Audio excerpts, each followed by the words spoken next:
अमावस्या तिथि के स्वामी पितृदेवता हैं। ऐसे में अमावस्या के दिन गंगा स्नान, देवी देवताओं का पूजन, दान पुण्य, पितरों के निमित्त तर्पण और श्राद्ध कर्म करने से पितृदेवता तृप्त होते हैं और उन्हें शांति प्राप्त होती है, जिससे परिवार में सुख समृद्धि आती है। अमावस्या की कथा। एक गांव में एक ब्राह्मण ब्राह्मणी तथा उसकी पुत्री निवास करते थे। समय के साथ साथ बेटी बड़ी होती गई और बड़े होने के साथ ही साथ उसमें सभी स्त्री वाले गुण पुष्पित और पल्पित होते गए।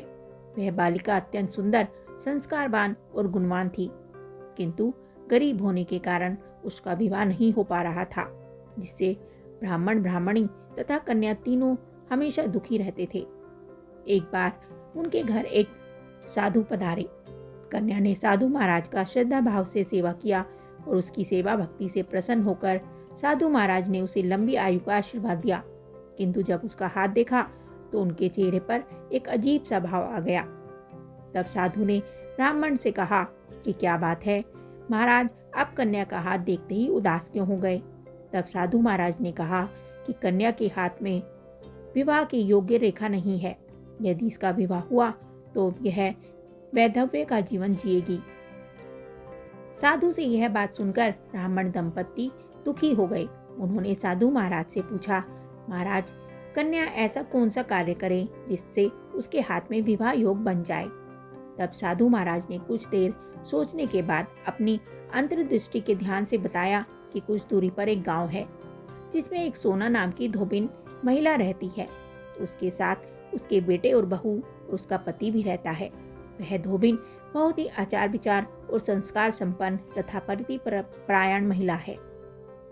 यदि वह कन्या उस धोबिन की सेवा करे और वह महिला उसे अपने मांग का सिंदूर लगा दे, उसके बाद इस कन्या का विवाह योग हो सकता है तथा साथ ही इसका वैधव्य योग भी मिट जाएगा। साधु ने यह भी बताया कि वह महिला कहीं भी आती जाती नहीं है। कन्या को सोना के घर जाकर उसकी सेवा करनी होगी। साधु के मुख से इस बात को सुनते ही ब्राह्मणी के चेहरे पर मानो खुशी की एक लहर दौड़ गई। उसने अपनी बेटी से कहा, बेटी, तुम धोबिन की सेवा तन मन से करो, हो सकता है भगवान तुम्हारे हाथ में विवाह का योग बना दे। अगले ही दिन उनकी बेटी सुबह जल्दी उठकर सोना धोबिन के घर जाकर साफ सफाई और अन्य सारे काम करके सूर्योदय होने से पहले वापस आ गई। ऐसा वो रोज करने लगी। एक दिन सोना धोबिन अपनी बहू से पूछती है, बहू, तुम तो बड़ी जल्दी उठ के सारे काम कर लेती हो, कहीं कुछ पता भी नहीं चलता। तब बहू ने अपनी माता जी से कहा, माता जी, मैं तो देर से उठती हूँ। मैं तो यह सोच रही थी कि आप सुबह सुबह उठकर ये सारे काम कर देती हैं।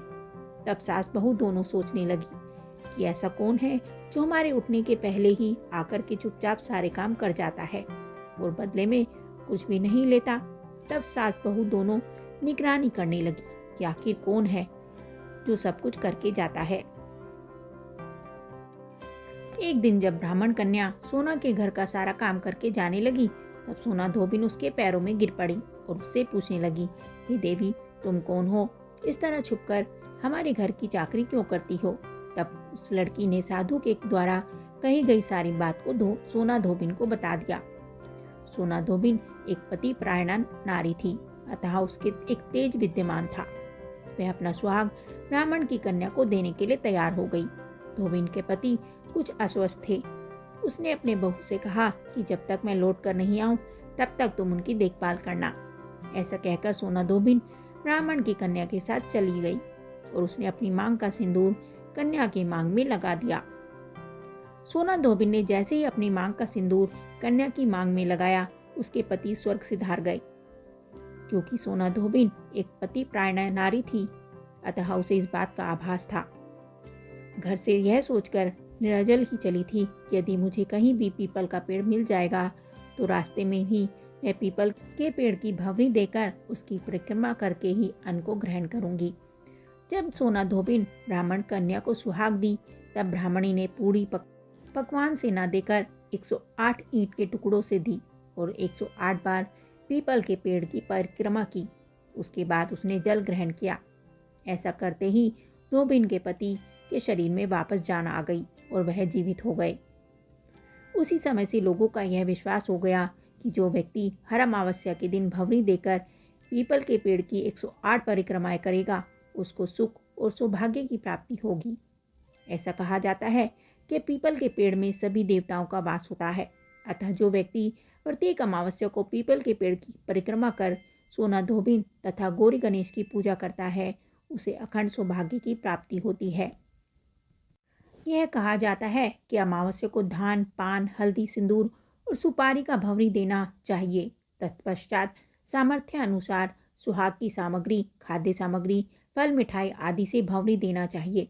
भंवरी देते समय जो हम फल, मिठाई, सुहाग का सामान आदि चीज़ें चढ़ाते हैं उसे भंवरी और परिक्रमा पूरी होने के बाद किसी सुपात्र ब्राह्मण, नंद या अपनी भांजी को दान स्वरूप दे देना चाहिए।